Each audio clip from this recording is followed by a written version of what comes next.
2 காகங்கள் ஒரு பாட்டி வடை சுடுறத பார்த்துட்டு நம்ம எப்படியாவது அந்த வடையை சாப்பிட்டே ஆகணும் அப்படின்னு யோசிச்சுட்டு அதுல ஒரு காக்கா அந்த வடையை எடுக்கிறதுக்காக போகுது. அப்ப அந்த பாட்டியும் அந்த காக்காவை விரட்டி விட்டுறாங்க.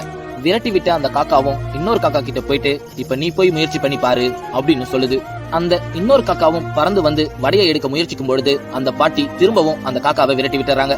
இந்த மாதிரி அந்த 2 காக்காவும் திரும்ப திரும்ப முயற்சி பண்ணிக்கிட்டே இருக்கும் பொழுது அந்த பாட்டியும் திரும்ப திரும்ப அந்த காக்காவை விரட்டி விட்டுக்கிட்டே இருக்காங்க.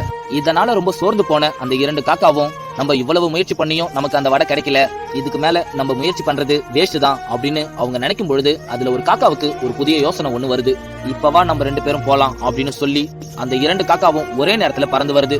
ஒரு காக்கா அந்த பாட்டியோட வலதுபுறமும் இன்னொரு காக்கா அந்த பாட்டியோட இடதுபுறமும் பறந்து வருது.